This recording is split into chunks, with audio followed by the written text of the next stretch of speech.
Assalamualaikum warahmatullahi wabarakatuh. Perkenalkan, nama saya Juwita Sulasrina Lalindu.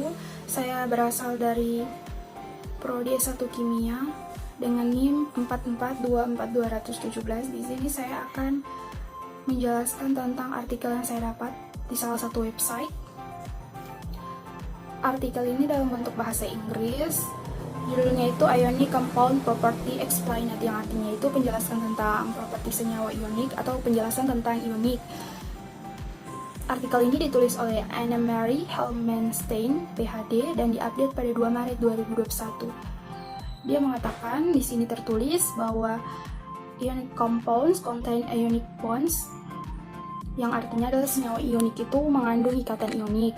Kemudian an ionic bond is formed when there is a large electronegativity difference between the element participating in the bond, yang artinya itu ikatan ionik itu terbentuk apabila ada perbedaan elektronegativitas antara elemen yang berpartisipasi dalam ikatan.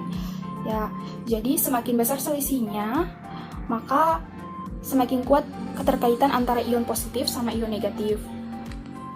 Terus di bawah sini ada penjelasan juga bahwa ionic compounds form when atom connect the one another by ionic bonds. Situ dijelaskan bahwa senyawa ionik itu terbentuk ketika atom terhubung satu sama lain melalui ikatan ionik. Nah, ikatan ionik ini adalah jenis ikatan yang terkuat yang mengarah pada sifat karakteristik. Lalu di situ juga dijelaskan bahwa satu atom dalam ikatan memiliki muatan parsial. Muatan positif parsial. Sini ya. Muatan positif parsial. Di mana muatan lainnya itu bermuatan negatif parsial. Sini di mana muatan lainnya itu bermuatan negatif parsial. Perbedaan elektronegativitas ini membentuk kutub ikatan. Jadi beberapa senyawa itu bersifat polar. But polar compounds often dissolve in the water. This make ionic compounds good electrolytic. Tetapi senyawa polar itu sering larut dalam air. Ini yang membuat senyawa ionik menjadi elektrolit lebih baik. Karena kekuatan ikatan ionik itu, senyawa ionik memiliki titik leleh dan titik didih yang tinggi serta entalpi fusi dan penguapan yang tinggi. Kemudian ini di bawahnya lagi ada sifat-sifat senyawa ion yang berkaitan dengan seberapa kuat ion positif dan ion negatif ketika menarik satu sama lain dalam sebuah ikatan atom. Ini adalah sifat-sifatnya. Yang pertama itu they form crystal, atau ikatan ion ini juga membentuk kristal. Senyawa ionik itu membentuk kristal daripada padatan amorf.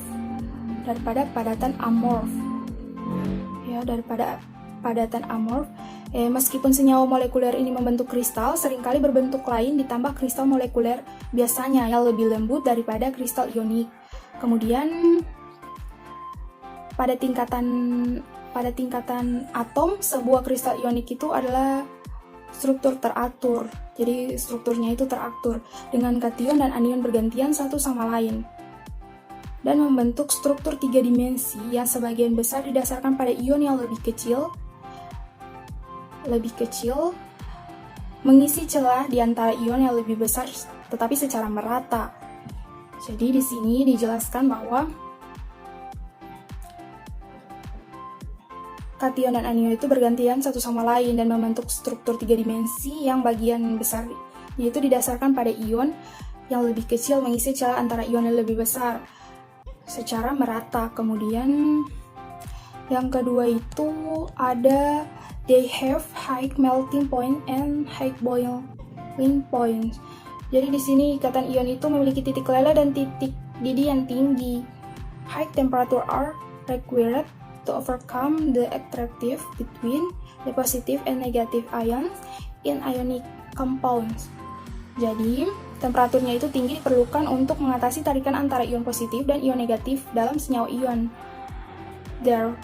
Therefore, a lot of energy is required to melt ionic compounds or cause them to boil.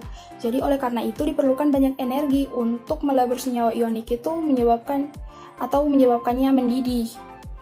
Kemudian di bawahnya they have higher enthalpies of cause fusion and vaporization than molecular compounds. Atau mereka itu memiliki entalpi fusi dan penguapan yang lebih tinggi daripada molekuler senyawa. Nah, sama seperti senyawa ionik yang memiliki titik leleh dan titik didih yang tinggi, ini juga biasanya memiliki titik leleh dan titik didih yang tinggi, entalpi fusi dan penguapan yang bisa 10-100 kali lebih tinggi daripada dari sebagian besar senyawa molekuler. Entalpi fusi adalah panas yang dibutuhkan melelehkan satu mol zat di bawah tekanan konstan.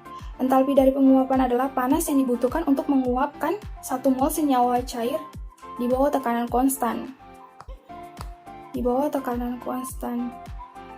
Jadi yang berikutnya adalah they hard and brittle. Mereka keras dan rapuh. Senyawa ionik itu keras, kadang rapuh. Dia dikatakan keras karena positif dan ion negatif itu tertarik antara satu sama lain, sehingga sulit untuk dipisahkan. Namun, bila tekanannya diterapkan pada kristal ionik, maka ion dengan muatan serupa dapat terjadi dipaksa lebih dekat satu sama lain. Nah, tolakan elektrolistatis itu bisa cukup kuat untuk membelah kristal. Itulah sebabnya kadang dikatakan ionik itu juga rapuh.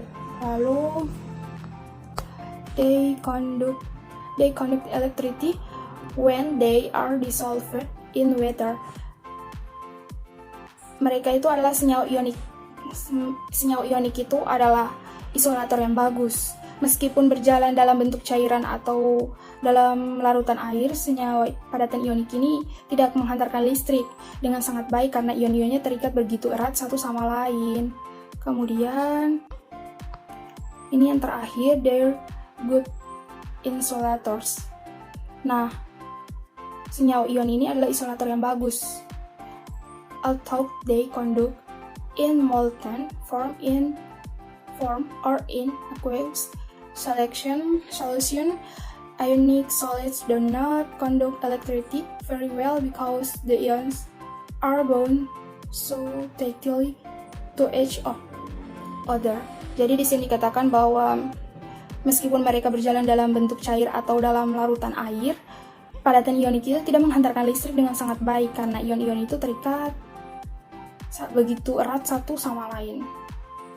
Nah, contoh senyawa ionik di bawah ini adalah contoh senyawa ionik.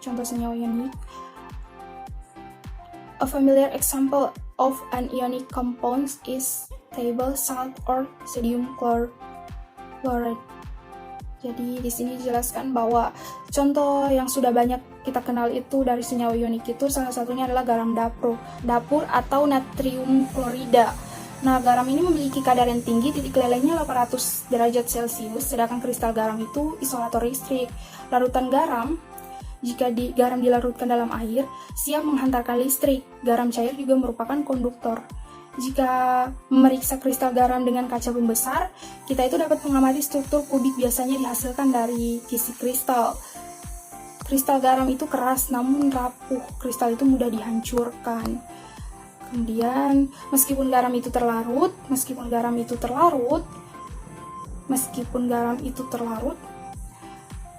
memiliki rasa yang tidak dapat dikendalikan. Kita itu dapat mencium bau garam padat karena memiliki tekanan uap yang rendah. Sebaliknya, kalau gula adalah senyawa konvalen. Ini memiliki titik leleh yang lebih rendah daripada garam. Itu larut dalam air, tapi tidak terdisosiasi menjadi ion sehingga solusinya tidak menghantarkan listrik. Gula itu membentuk kristal, tetapi dapat juga mencium rasa manisnya karena memiliki uap yang relatif tinggi tekanannya. Yaitulah tadi penjelasan dari artikelnya. Kemudian ini ada sumbernya, ini adalah sumber-sumbernya. Nah, terima kasih atas waktunya sudah mendengarkan artikel ini. Jika ada salah kata, mohon maaf. Assalamualaikum warahmatullahi wabarakatuh.